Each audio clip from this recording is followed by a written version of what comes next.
Programme में आपको खुशामदीद कहते हैं। मैं असदुल्ला खान हूँ। बजट आने को है और इस बजट से बहुत सी तवक्कुआत अवाम की वाबस्ता हैं, न सिर्फ अवाम की बल्कि कारोबारी हजरात, काश्तकार, ताजर, इन तमाम लोगों की बहुत सी तवक्कुआत वाबस्ता हैं। ख़ास तौर पर महंगाई में कमी, कारोबार चल निकले किसी तरह से और इंडस्ट्री जो है उसका पहिया उस तरह से चले कि एक्सपोर्ट्स का टारगेट पूरा हो, इंपोर्ट्स पाकिस्तान में जो इंपोर्ट बिल है वो कम हो।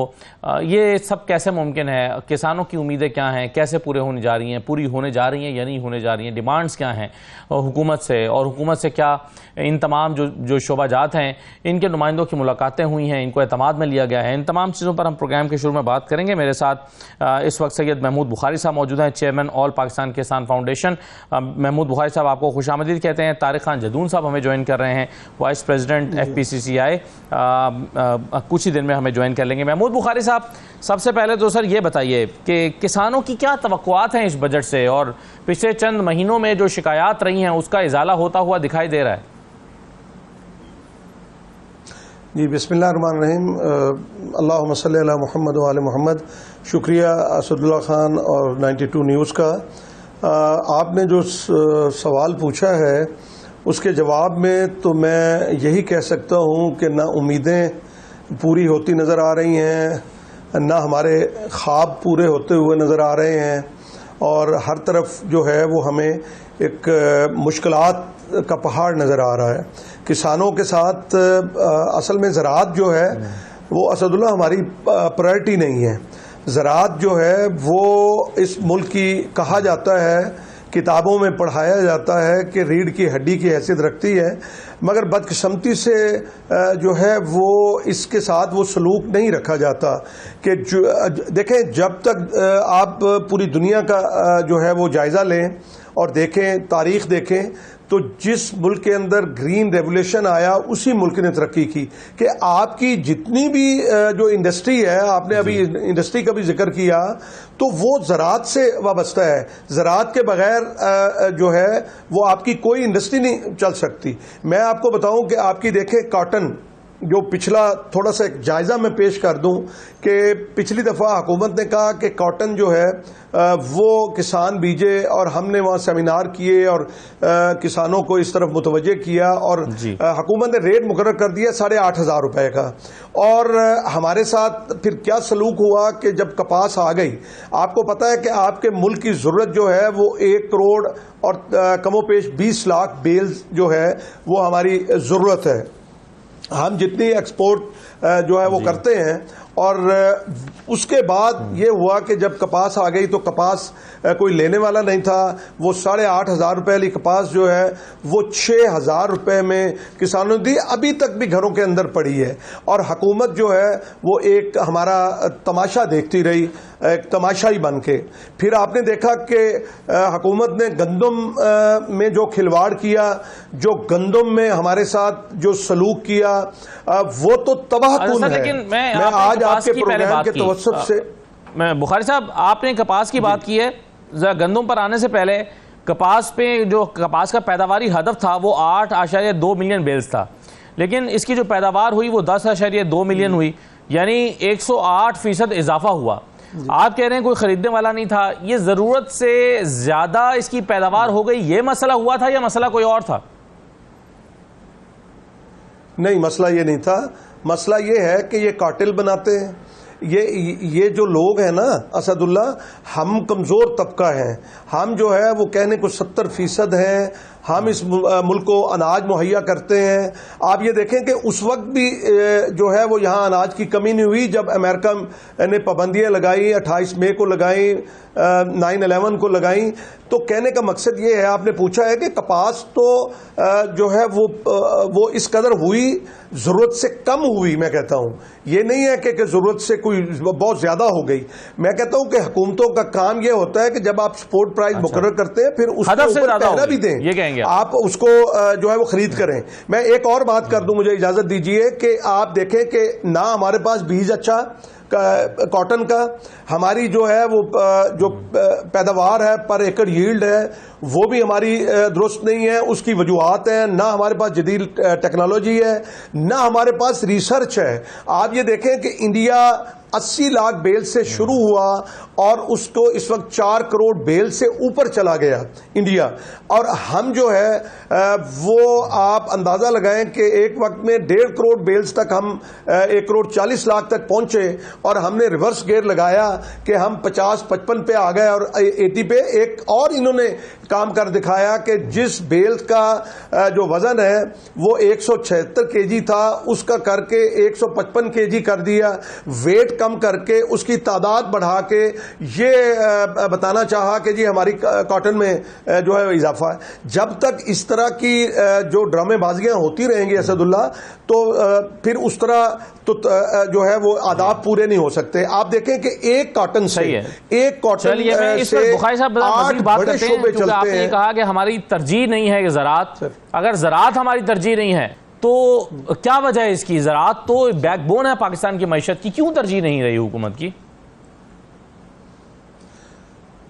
अब बुनियादी तौर पे असदुल्ला ये अभी जो इस वक्त की सिनारियो है कि क्रॉप पॉलिटिकल हो गई हैं, क्रॉप जो है। जी असदुल्ला, आवाज आ रही मेरी? जी आ रही है सर, आवाज आ रही मेरी?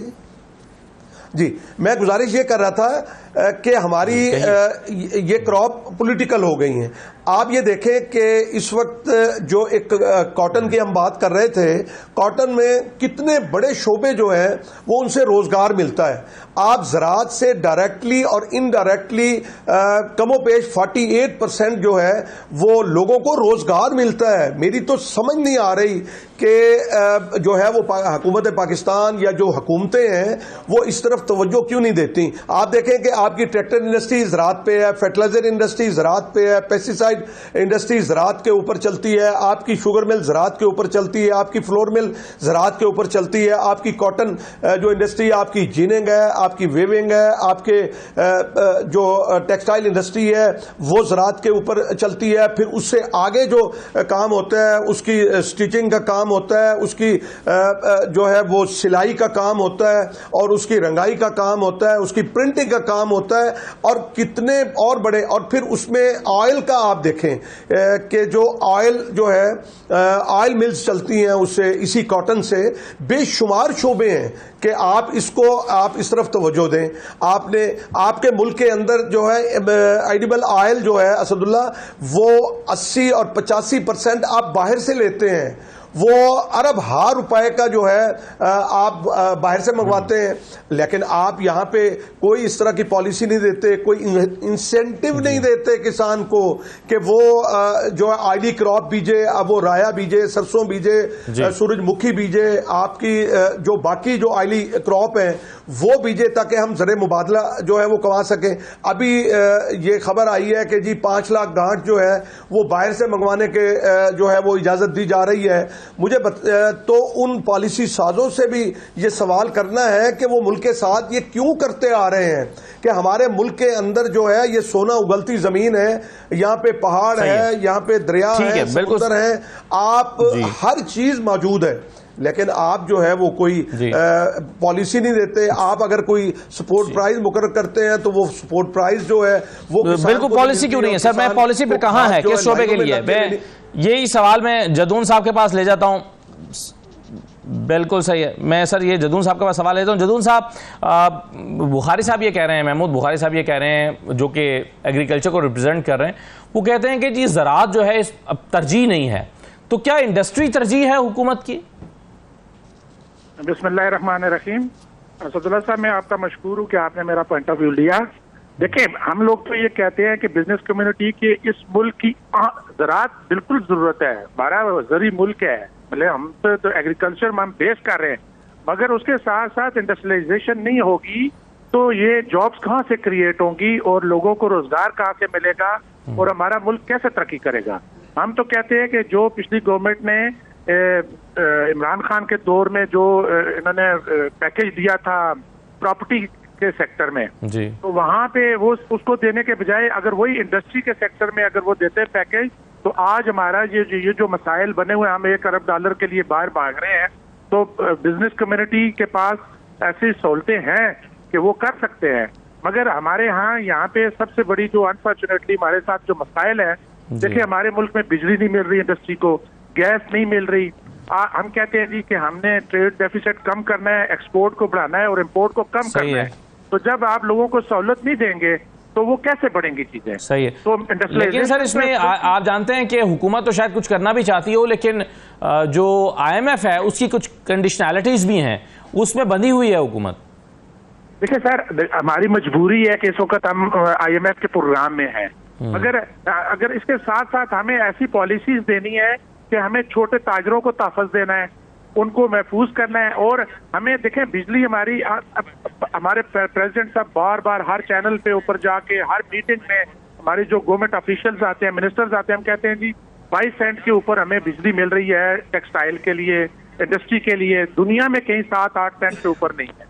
तो आज आप IMF की सारी बातें मानेंगे तो अपने मुल्क की इंडस्ट्री को अगर आप इस तरीके से पहले 6 यूनिट पड़े हुए हैं जो चल रहे हैं छोटे मोटे, उनको भी आप बंद करने जा रहे हैं, तो फिर ये तो ज्यादती हो जाएगी। सर लेकिन एनर्जी की कॉस्ट में वही बात करूं ना कि एनर्जी तो IMF कह रहा है और बढ़ाएं उसकी कीमत, उसको और महंगा करें, और जो अगर किसी शोबे को मराहत दी गई है तो मराहत वापस लें।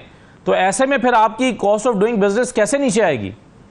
सर ये जो IPPs के साथ मुआहदे हुए हैं उनसे बाहर निकला जाए और हाइड्रल पावर के ऊपर ज्यादा तवज्जो दी जाए। सस्ती बिजली, हमारा मुल्क जो है इतना दुनिया में वाफर मकदार है, हमारे पास पानी की हर चीज की, सूखी किनारी जो है वो प्रोजेक्ट करीब लगा हुआ है, उसको सिस्टम में लेके आए, दासू पे काम हो रहा है उसको आगे बढ़ाएं। तो बहुत सारे मोंडा डैम है, बादशाह है, मतलब बहुत सारी चीजें हैं। हम देखें ना, सारी जिंदगी हम सियासत करते रहे कालाबाग डैम के ऊपर, तो आज अगर कालाबाग डैम होता तो आपको ये चीजें क्यों देखनी पड़ती? सर ये सारी जो डिमांड्स हैं जदून साहब, ये क्या हुकूमत के सामने आपके प्लेटफॉर्म से रखी गई हैं? बिल्कुल, हम तो हर गवर्नमेंट ऑफिशियल, कोई मिनिस्टर हमारे पास आता है, हम कहीं जाते हैं तो ये सारी चीजें हम बातें करते हैं वहां पे, उनको इस चीज को बावर कराते हैं कि आप बिजनेस कम्युनिटी को रिलीफ दें।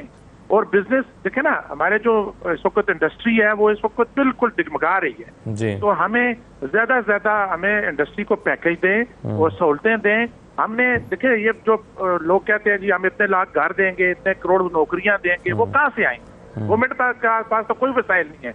तो ये तो हम प्राइवेट सेक्टर में जब तक हम इन चीजों को एम्पावर नहीं करेंगे तो वो नौकरियां भी क्रिएट होंगी, इंडस्ट्री लगेगी, लोगों को जॉब्स मिलेंगी, उनके घर भी बनेंगे और उनका जरिया माश बेहतर होगा इंशाल्लाह।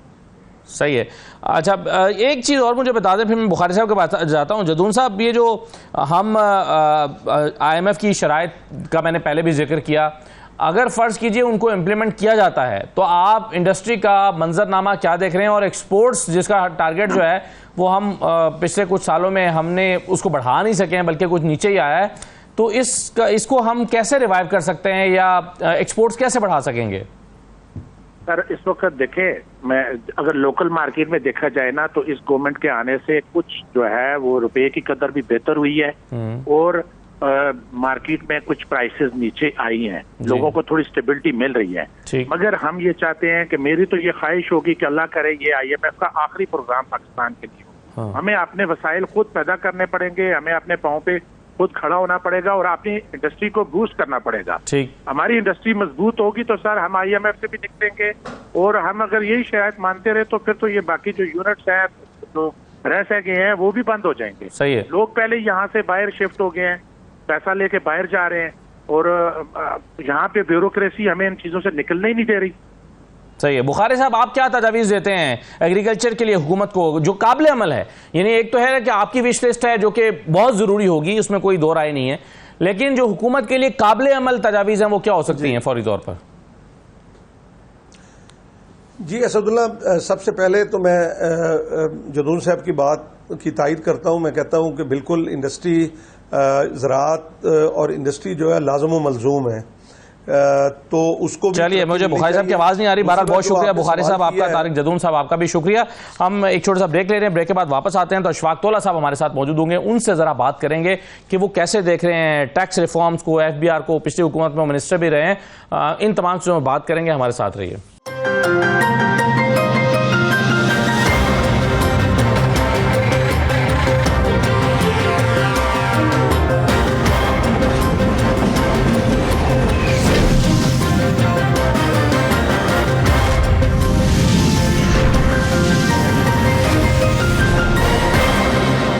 ब्रेक के बाद दोबारा आपको खुशामदीद कहते हैं। हमारे साथ अशफाक तौला साहब मौजूद हैं, टैक्स के उमूर के माहिर भी हैं और इसके अलावा ओवरऑल भी इकॉनमी पर बहुत अच्छी एक अंडरस्टैंडिंग भी रखते हैं और उस पर बहुत अच्छा कमेंट भी करते हैं। बहुत शुक्रिया तौला साहब, आपको खुशामदीद कहते हैं। इससे पहले कि मैं टैक्स के अहदाफ और बाकी चीज़ों पर आऊँ और रिफॉर्म्स और फिर आपकी जो मिनिस्ट्री काम कर रही थी उसके लिए जो TORs बनाए गए थे उस पर आप क्या कुछ कर पाए और क्या कुछ मजीद करने की जरूरत है, इससे पहले अभी जो हम गुफ्तगू कर रहे थे उसमें जो इंडस्ट्री से वाबस्ता लोग हैं वो भी नाखुश हैं। वो कह रहे हैं हमारी कॉस्ट ऑफ डूइंग बिजनेस बहुत ज़्यादा है।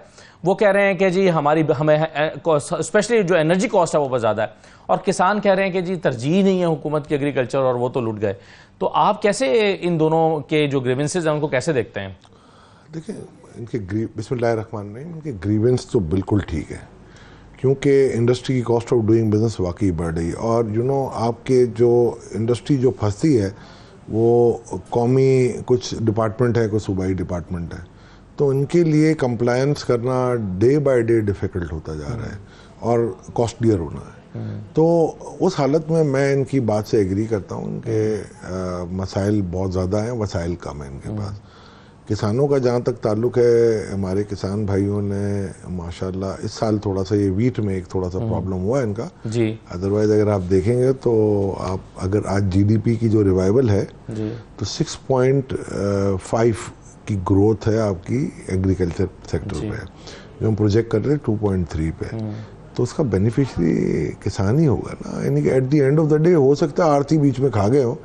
और मैं देखता हूँ अक्सर प्रोग्रामों में किसान रहनुमा भी होते हैं और कुछ आरती नुमाइंदे भी होते हैं, तो वो जाहिर बात है किसानों के लिए तो मेरी पूरी हमदर्दी है। नहीं, लेकिन अभी वीट का जो मामला हुआ है उसमें तो जेन्युइनली उनको नहीं लगता। देखें, मैं आपको अभी भी एक बात बताता हूँ, उसूलन उनकी बात भी दुरुस्त है कि इस साल तो उनके साथ काफ़ी ज्यादती हुई है, मगर ये डीरेगुलेट हो जाना चाहिए। जैसे आपका कॉटन है, मेज़ है, राइस है।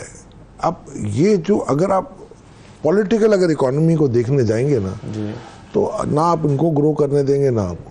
दो चीज़ें ज़रूरी हैं हमारे एग्रीकल्चर के लिए। एक तो ये डिसेंट्रलाइजेशन हो। देखिए, हमारे ज़रूरी शोबे को अगर आप देखें, आज वीट के बारे में अगर आप देखें ना तो प्राइजेज अब पिछले 1-2 हफ्तों से बढ़ रही हैं इंटरनेशनल मार्केट में, वरना ये बहुत गिर गई थी। और यहाँ तक था कि अगर मैं मंड के हिसाब से लूँ तो 2600 रुपये C&F हो सकता था, चाबार पोर्ट पे इंडिया दे सकता था। तो मेरे लिए डिफ़िकल्ट कहना है कि कोई भी हुकूमत 3900 में बाई करे। और दूसरा जो गलती की है, सबसे बड़ी गलती तो मेरा ख्याल है, गलती तो मैं नहीं कहूँगा उसको, नाअहली कहूँगा, ये जो केयर टेकर सेटअप ने की। इतनी बड़ी वीट मंगाने की कोई तुक नहीं थी। हाँ, आपको दिखाने के लिए, क्योंकि होर्डिंग हो रही थी, मुझे भी अंदाज़ा है, तो आप $50-100 मिलियन की मंगा लेते, 6-7 जहाज उतार देते तो एक सिग्नल आ जाता। वी न्यू इट के बम्पर क्रॉप है। और 31.46 मिलियन मेट्रिक टन आपने इस साल प्रोड्यूस, अंदाज़ा जो लगाया इकोनॉमिक सर्वे में आ जाएगा, और जो APCC में उन्होंने दिए हमें। तो मैं ये समझता हूँ कि अगर इतनी नालायकी है कि आपको 6 महीने पहले पता ना लगे कि जी क्या प्रोडक्शन आएगी, तो फिर मेरा ख्याल है इनकी अकाउंटेबिलिटी मस्ट होनी चाहिए। और ये पाकिस्तान का पैसा ज़ाया किया उन्होंने।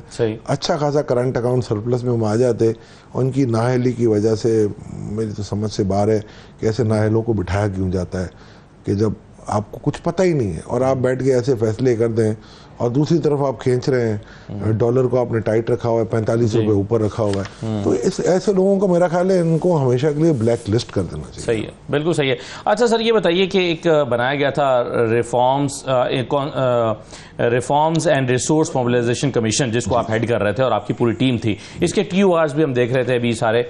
कितना आप कर पाए हैं अपने टारगेट जो आपने सेट किया था, और क्या इसमें मजीद काम करने की जरूरत है? कर पाए थे, टाइम चले। हाँ, बिल्कुल। अगस्त 8 को तो हम नहीं रहे। उसमें हमने एक इंटरिम रिपोर्ट दी थी। और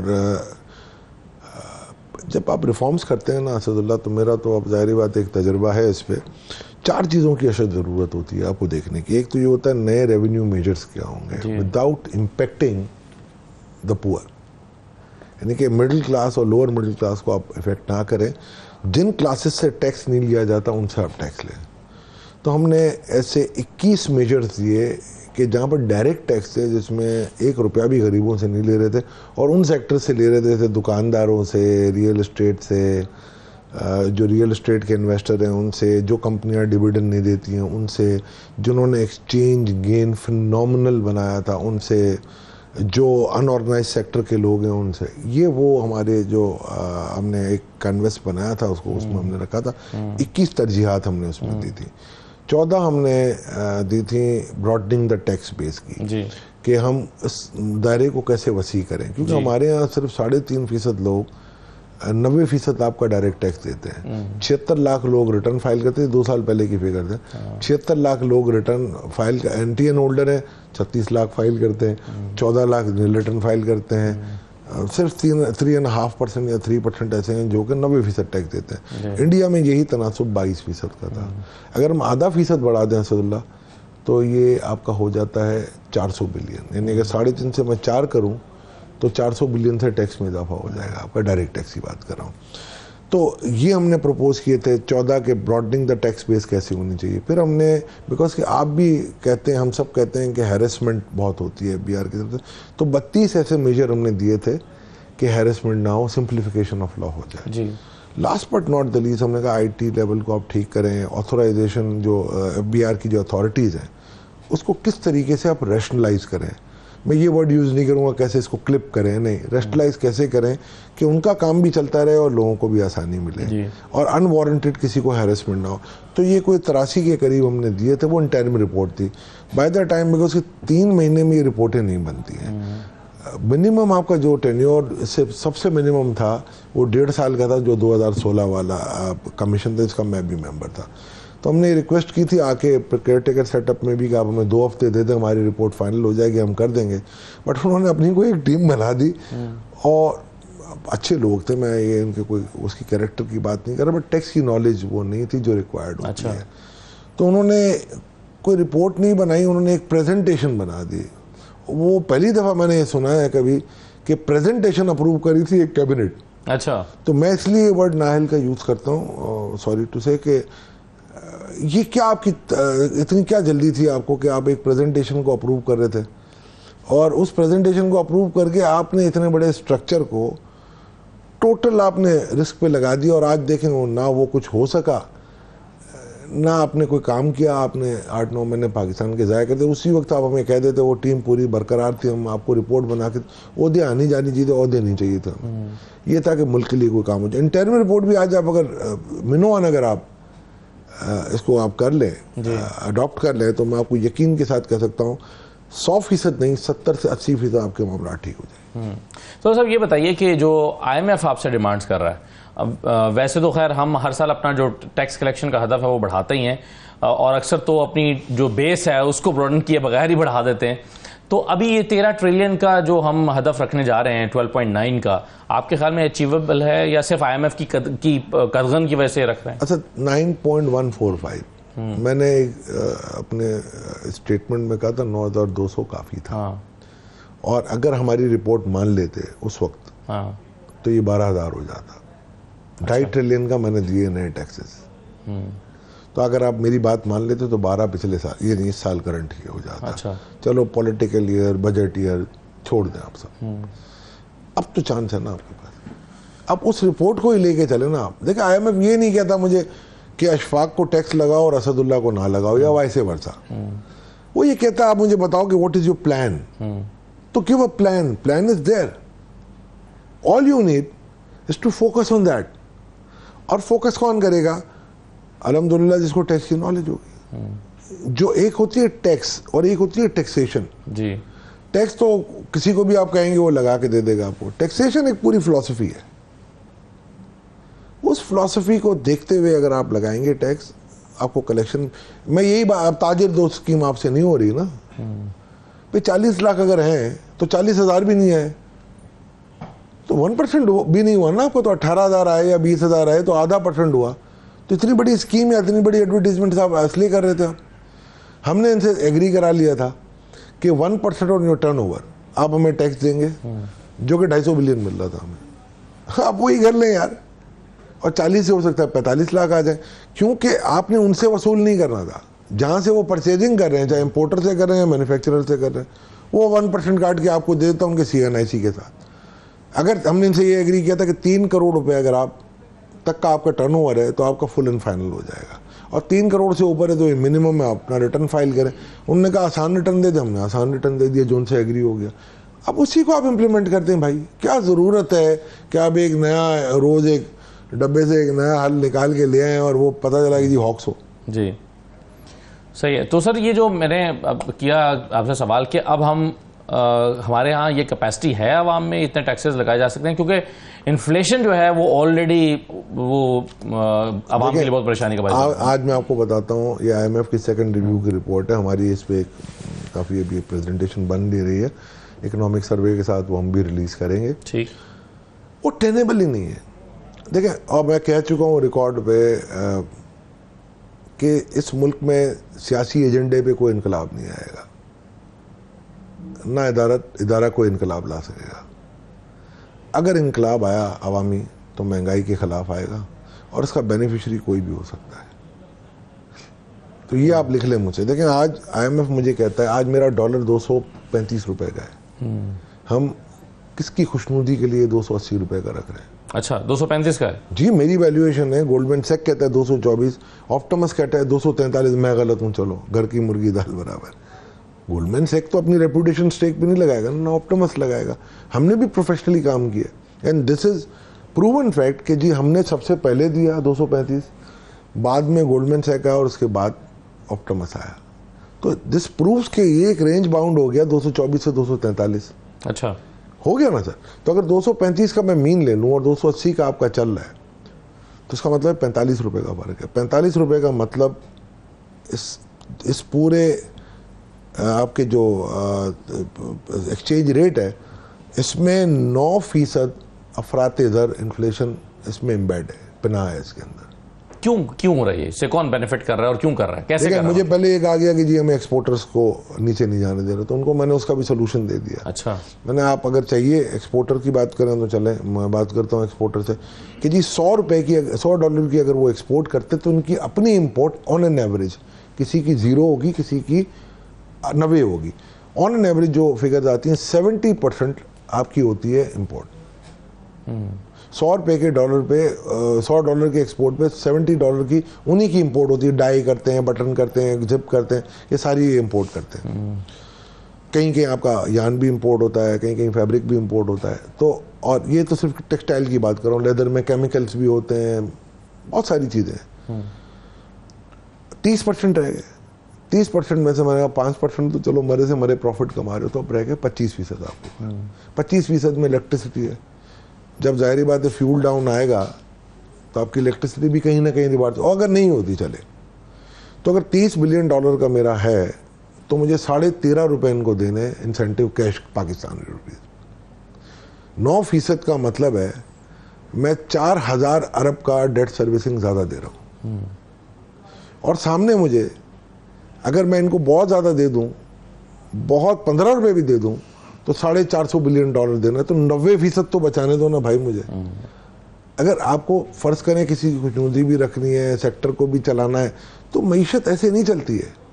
कोई साइंस नहीं है ये माल्थस या एडम स्मिथ या लॉर्ड केन्स या अपना एल्फ्रेड मार्शल, ये कोई हार्डकोर इकोनॉमिस्ट नहीं थे, ये मैथमेटिशियंस थे सारे। इनकी सारी की आप देखेंगे ना मैथमेटिक्स की थ्योरीज हैं, सही वो आप नहीं पढ़ी हैं। मेरे भाइयों ने इकोनॉमिस्ट, उन्होंने बहुत सोफिस्टिकेटेड वे में काफ़ी और सब्जेक्ट्स को पढ़ के आगे आए हैं। और मैंने ऐसे ऐसे इकोनॉमिस्ट भी देखे हैं जहाँ मुज़ाकरात भी करते हैं तो उनकी नॉलेज भी अल्लाह माशाल्लाह बहुत अच्छी होती है। अब IMF का आप टारगेट देख लीजिए, लास्ट ईयर उन्होंने कहा $6 बिलियन का आपका करंट अकाउंट डेफिसिट होगा। उस वक्त मैं लड़ा, मैंने कहा नहीं हो सकता। बोला कितने? मैंने 3 होगा। बोला यार शट अप, 6। उस $6 बिलियन पे हमने पूरी इकोनॉमी को फाइन ट्यून किया। एम आई राइट सर? कि इतनी आपको पैसे चाहिए, यहाँ से कैसे अरेंज करोगे, कौन कौन कमिटमेंट देगा, याद है ना आपको वो तमाशे? जी हाँ, जी हाँ। आज आपका करंट अकाउंट डेफिसिट है $200 मिलियन, बिलियन भी नहीं, मिलियन। और वो भी अगर नायली ना होती केयर टेकर सेटअप की इकोनॉमिक टीम से, तो आज आप करंट अकाउंट सरप्लस $900 मिलियन का होता। तो आप मुझे एक बात बताएं कि उन फिगर्स पे फिर मैं आज IMF कह रहा है कि जी अगले साल 12.5% या 12.7% का आपका इन्फ्लेशन होगा। हमारी मिनिस्ट्री कह रही है 12% होगा। सर IMF कहता है कि 300 और 29 रुपए का डॉलर चाहिए मुझे जून 2025 में। आज अगर 278 है तो 51 रुपए की डिवैल्यूएशन की मैं बात कर रहा हूँ जी। हर 10 रुपए की डिवैल्यूएशन पे 2% अफरात दर में इजाफा होता है, तो 10% हो गया। फिर आप कह रहे हैं 7 रुपए में बढ़ा दूं उसका इम्पैक्ट कम से कम 2 से 2.5% है। सर एक डिमांड जो है वो इंटरेस्ट रेट को कम करने की भी हो रही है, मैं इस पे भी आपसे बात कर रहा हूं। ऑटोमेटिक हो रहा है। मैं एक छोटा सा ब्रेक ले लूं सर, मैं एक ब्रेक लेकर वापस आते हैं, नाज़रीन हमारे साथ रहिए।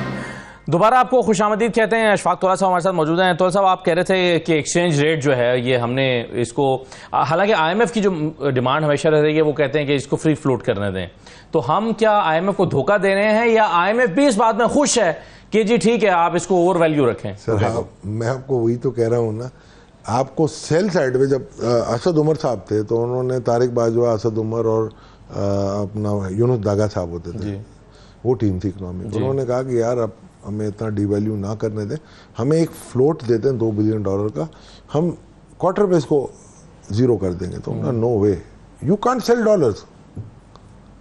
फ्री फ्लोट का मतलब है जी नो बाय नो सेल। या आप अपनी बाई करेंगे, कॉम्पिटिटिव करेंगे, तो हाई रेट पे आप क्यों बाई कर रहे हैं? ये आप $5 बिलियन, आपने $5.5 बिलियन, मेरी इतला की था $6.5 बिलियन अब आप बाई कर चुके हैं।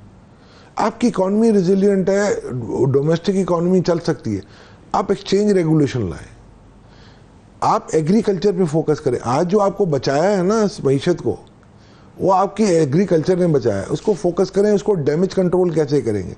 ये जो पेट्रोलियम लेवी आप ले रहे हैं ना, $2 से $2.5 बिलियन, इसको इन्वेस्ट करें क्लाइमेटिक चेंजेस के लिए, इसको इन्वेस्ट करें छोटे डैम बनाने के लिए।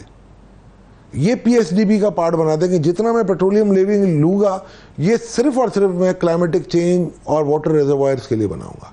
ये मैं अपने इंफ्रास्ट्रक्चर के लिए ठीक है। पेट्रोलियम लेवी क्या होती है? एक होती थी पेट्रोलियम डेवलपमेंट लेवी, कि हम इमिशन फ्री पेट्रोल की कोई डेवलपमेंट करेंगे। उधर फरली शाह केस की बात खत्म हो गई।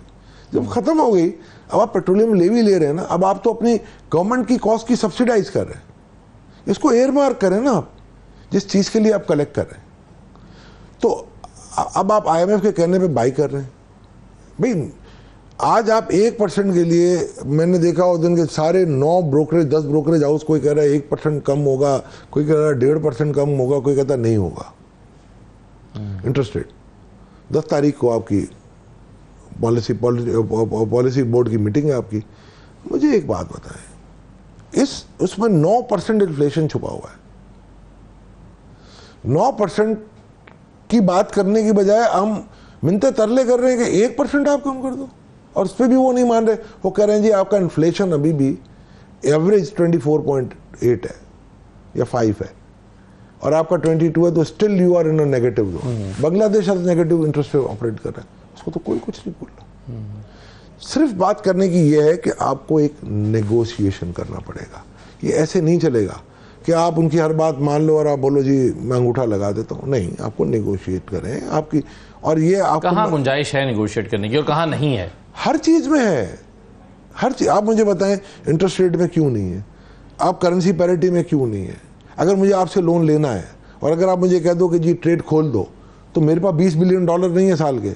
आज मैं अभी $48 बिलियन पे हूँ इम्पोर्ट पे। 2 महीने की मिला के मेरे हिसाब से ज़्यादा से ज़्यादा $53 पे आऊँगा, ठीक है, इम्पोर्ट पे। 53 नहीं तो 54 पे आ जाऊँगा। $54 बिलियन के अगेंस्ट उससे पहले हमने देखा था $71 बिलियन थी।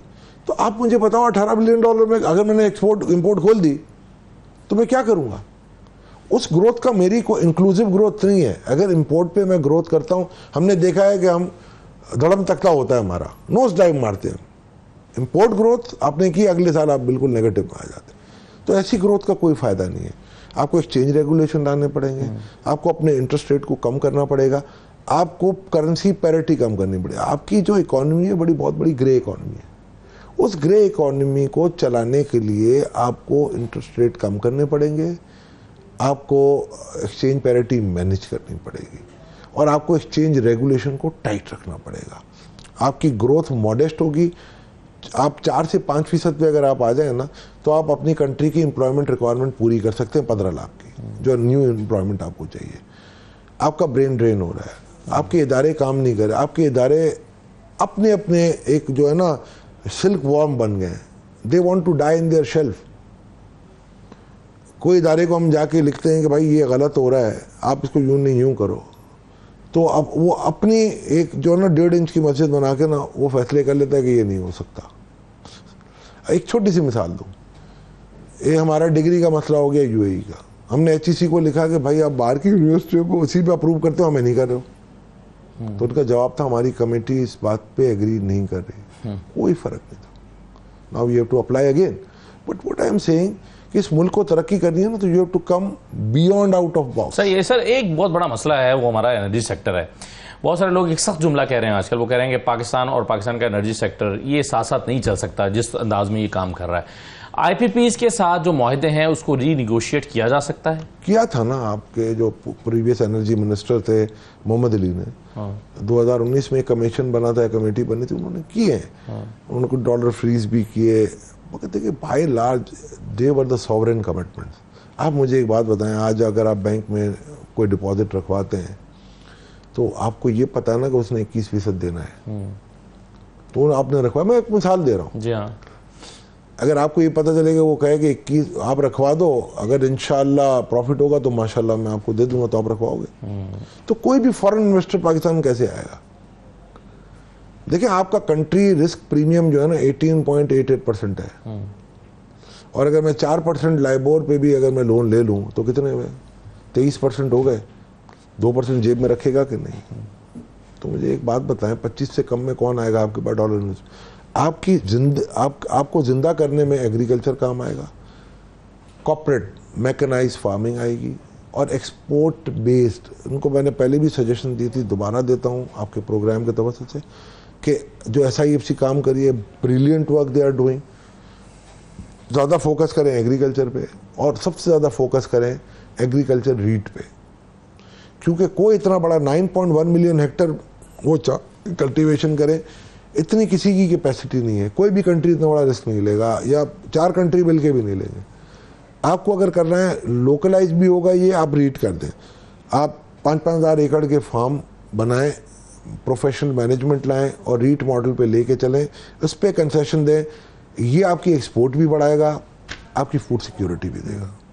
सही है। अच्छा, इसके अलावा मैं FBR की बात करना चाह रहा था कि आपका जो कमीशन था उसके TORs में भी शामिल था कि FBR की को जो है वो उसको रीस्ट्रक्चरिंग की जाएगी।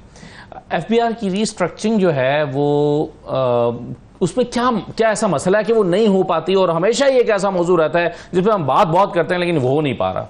मुझे एक बात बताएं, हम कर रहे थे, वो प्लान में हमारे फाइनल रिपोर्ट में शामिल होती। मैं वही कह रहा हूँ ना, हमारे इत्तेफाक से मोहलत नहीं मिली। जब बजट के बाद हम बैठे 8 अगस्त को हम चले गए जी। 2 से 3 हफ्ते अगर 1 महीना में मिल जाता ना तो हम ये रिपोर्ट दे देते। उसमें काफ़ी चीज़ें कवर थी हमारी कि हाउ टू, अब इसकी रीस्ट्रक्चरिंग कैसे होगी। हमने पॉलिसी बोर्ड को इफेक्टिव करना पड़ेगा, हमें FBR के ऊपर 3 या 4 ऑडिट को आपको अलग करना पड़ेगा, आपको इसके लीगल साइड को अलग करना पड़ेगा। अभी पिछले दिनों में जो इसी हुकूमत के आने के बाद जो उखाड़ पिछाड़ हुई है कि इसको निकाल दो, इसको रख लो, मैं क्या नाम लूं, ऐसे ऐसे लोग थे। मैं 12 फेवरेटिज्म चल रहा है।